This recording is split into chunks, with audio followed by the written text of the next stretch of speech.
എന്നെ കാണാനായിട്ട് വന്ന ഒരു കപ്പിൾ 3 മാസം ഗർഭിണിയായ ആ പെൺകുട്ടി അവരെന്നോട് പറഞ്ഞത് ഇങ്ങനെയാണ്. അവരുടെ 3-ാം മാസത്തെ സ്കാൻ ചെയ്തപ്പോൾ അതിൽ ചെറിയൊരു പ്രശ്നമുണ്ട്. കുഞ്ഞിൻ്റെ മൂക്കിൻ്റെ എല്ല് ശരിക്ക് ആ സ്കാനിൽ കാണുന്നില്ല.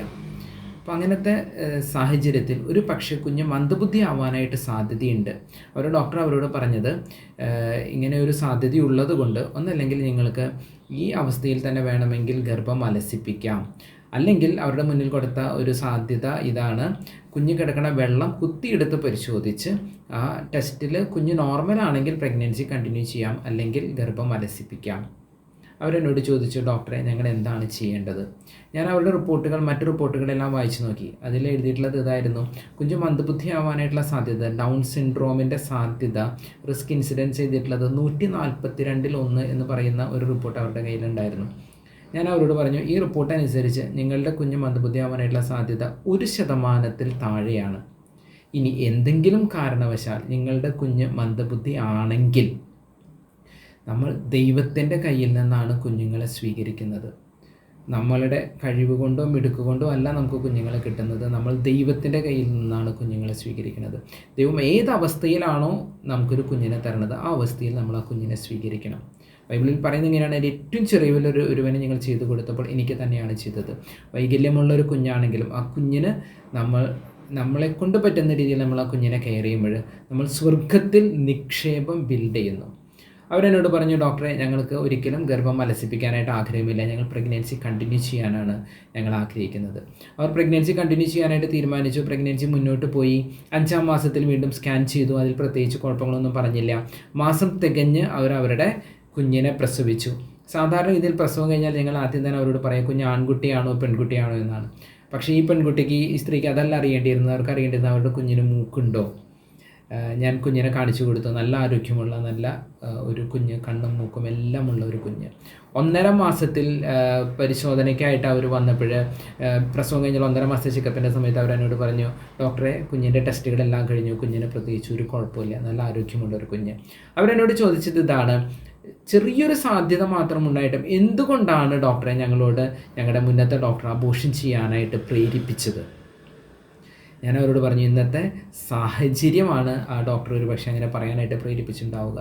കാരണം നമ്മളുടെ ഭരണഘടന, ഇന്ത്യൻ പീനൽ കോഡ് അനുസരിച്ചിട്ട് അബോർഷൻ ചെയ്യുന്നത് തെറ്റായിരുന്നു. അത് ചെയ്യുന്ന ഡോക്ടേഴ്സായാലും അത് ചെയ്യുന്ന ദമ്പതികളായാലും പ്രോസിക്യൂട്ട് ചെയ്യപ്പെടുമായിരുന്നു. പക്ഷേ 1971 ഉണ്ടാക്കിയ ഒരു നിയമം, medical termination of pregnancy act എന്നുള്ള നിയമം അനുസരിച്ച് ഇന്ന കാരണങ്ങൾ ഉണ്ടെങ്കിൽ കുഞ്ഞിനെ നശിപ്പിച്ച് കളയാം. അതിൽ പറയുന്നൊരു കാര്യമാണ്, കുഞ്ഞിന് വൈകല്യം ഉണ്ടെങ്കിൽ കുഞ്ഞിനെ നശിപ്പിച്ച് കളയാം.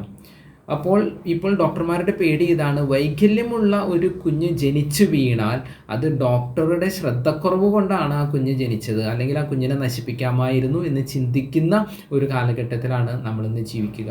അപ്പോൾ ചെറിയൊരു സംശയം വരുമ്പോഴേക്കും കുഞ്ഞുങ്ങളെ നശിപ്പിക്കാനായിട്ട് പ്രേരിപ്പിക്കുന്ന ഒരു സംസ്കാരം നമ്മുടെ ഇവിടെ ബിൽഡ് ചെയ്യപ്പെട്ടിരിക്കുകയാണ്. നമ്മൾ തിരിച്ചറിയണം, ജീവനെ ബഹുമാനിക്കുന്ന, ജീവനെ സ്നേഹിക്കുന്ന, ജീവനെ ശുശ്രൂഷിക്കുന്ന ഒരു സംസ്കാരമാണ് നമുക്കുണ്ടാകേണ്ടത്. നമ്മളാരും പെർഫെക്റ്റായിട്ടുള്ള മനുഷ്യരല്ല. വൈകല്യമുള്ളതിനെ നശിപ്പിച്ച് കളയുകയല്ല വേണ്ടത്. വൈകല്യമുള്ളതിനെ സ്നേഹിക്കുകയും സംരക്ഷിക്കുകയും ശുശ്രൂഷിക്കുകയുമാണ് നമ്മൾ ഓരോരുത്തരും ചെയ്യേണ്ടത്. ജീവൻ്റെ സുവിശേഷത്തിലെ മാർപ്പാപ്പ പറയുന്നത് ഇങ്ങനെയാണ്: മനുഷ്യജീവൻ്റെ പുതിയൊരു സംസ്കാരത്തെ പടുത്തുയർത്താനായിട്ട് നമുക്ക് പരിശ്രമിക്കാം. ജീവനെ ഭാരമായിട്ട് കാണുന്ന മരണ സംസ്കാരമല്ല, ജീവനെ അനുഗ്രഹമായിട്ട് കാണുന്ന ഒരു സംസ്കാരം.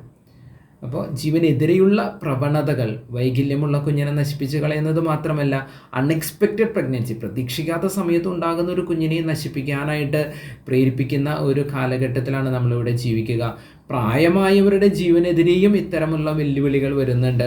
കിടപ്പിലാകുന്നവരും അങ്ങനത്തെ അവസ്ഥയിലൊക്കെ ആ ജീവൻ ഒന്ന് മരിച്ചു കിട്ടിയിരുന്നെങ്കിൽ എന്ന് ചിന്തിക്കുന്ന ഒരവസ്ഥ. ഇവിടെ ജീവൻ്റെ ഒരു സംസ്കാരം പടുത്തുയർത്താനായിട്ട് നമ്മൾ ഓരോരുത്തരും ഏറ്റവും ശക്തമായിട്ട് പ്രവർത്തിക്കുകയും പ്രാർത്ഥിക്കുകയും അതുപോലെ തന്നെ ശബ്ദമുയർത്തുകയും വേണം.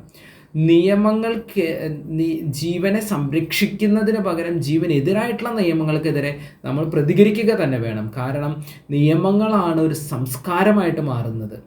ഒരു കൾച്ചറായിട്ട് അത് മാറുകയാണ്. ജീവനെതിരെയുള്ള ഈ medical termination of pregnancy act 2 വർഷം മുന്നാണ് അത് കൂടുതൽ ലിബറലായിട്ട് മാറിയത്. 24 ആഴ്ച വരെയുള്ള കുഞ്ഞുങ്ങളെ പോലും നശിപ്പിക്കാവുന്ന രീതിയിൽ ഇന്ന് ആ നിയമം കൂടുതൽ ഇളവുകളോട് കൂടിയിട്ട് പ്രാബല്യത്തിലായിരിക്കുകയാണ്. നാം ഇവിടെ ജീവന് വേണ്ടി ശബ്ദിക്കേണ്ടിയിരിക്കുന്നു. അതുകൊണ്ട് തന്നെയാണ് ഓഗസ്റ്റ് 10 തൃശ്ശൂർ അതിരൂപതയിൽ വെച്ച് നടക്കുന്ന ഇന്ത്യാസ് മാർച്ച് ഫോർ ലൈഫ്, നാം എല്ലാവരും ഒരുമിച്ച് ജീവന് വേണ്ടി പ്രതികരിക്കുന്ന, ശബ്ദമുയർത്തുന്ന ഒരു ദിവസമാണത്. ഓഗസ്റ്റ് 10, 1971 ഓഗസ്റ്റ് 10 ഈ MTP ആക്ട് നമ്മുടെ പാർലമെൻറ്റ് പാസ്സാക്കിയത്. ഇന്ന് അതേ ഓഗസ്റ്റ് 10 നമ്മൾ ആ നിയമത്തിനെതിരെ നമ്മൾ ഉറക്കെ ശബ്ദിക്കുന്നു. നമുക്ക് ഒരുമിച്ച് വരാം, ജീവന് വേണ്ടി നമുക്ക് ശബ്ദമുയർത്താം. നമുക്ക് വിചിന്തനത്തിനായിട്ട് 1-2 ചോദ്യങ്ങൾ. ഒന്ന്, ഗർഭാവസ്ഥയിൽ കുഞ്ഞിന് വൈകല്യമുണ്ടെന്നറിയുന്ന ഒരു ദമ്പതികളെ നമ്മൾ അറിയുന്നു. അവരെ എങ്ങനെ നമുക്ക് ആ പ്രഗ്നൻസി മുന്നോട്ട് കൊണ്ടുപോകാനായിട്ട് നമുക്ക് പ്രേരിപ്പിക്കാനായിട്ട് സാധിക്കും? അതുപോലെ തന്നെ എന്ത് സഹായമാണ് നമുക്ക് ആ ദമ്പതികൾക്ക് ചെയ്യാനായിട്ട് പറ്റുക? രണ്ടാമത്തെ ഒരു ചോദ്യം ഇതാണ്, ഒരു കുഞ്ഞിനെ കൂടി സ്വീകരിക്കുന്നത് ഭാരമാണെന്ന് കരുതുന്ന 2-3 കുഞ്ഞുങ്ങളുള്ള ഒരു കപ്പിൾ, അവർ പ്രസവ നിർത്തലിനെ പറ്റിയിട്ടാണ് ചിന്തിക്കുന്നത്. ഇനി ഒരു കുഞ്ഞുകൂടി അവരുടെ കുടുംബത്തിൽ ഉണ്ടാവില്ല എന്നുള്ള രീതിയിൽ ഗർഭധാരണ ശേഷി നശിപ്പിക്കുന്നതിനെ പറ്റി ചിന്തിക്കുന്നു. അവരോട് എങ്ങനെ ഒരു കുഞ്ഞിനെ കൂടി അവരുടെ കുടുംബത്തിൽ സ്വീകരിക്കുന്നത്, അഥവാ നമ്മുടെ സമൂഹത്തിലേക്ക് സ്വീകരിക്കുന്നത് എങ്ങനെ ഒരു അനുഗ്രഹമായിരിക്കും എന്ന് നമുക്ക് അവരെ എങ്ങനെ ബോധ്യപ്പെടുത്താനായിട്ട് പറ്റും? മൂന്നാമത് ഒരു ചോദ്യം ഇതാണ്, നമ്മുടെ സമൂഹത്തിലെ യുവജനങ്ങളുടെ ഇടയിൽ ജീവൻ്റെ സംസ്കാരം അഥവാ കുടുംബത്തിന് പ്രാധാന്യം നൽകുന്നൊരു സംസ്കാരം എങ്ങനെ നമുക്ക് പടുത്തുയർത്താനായിട്ട് സാധിക്കും?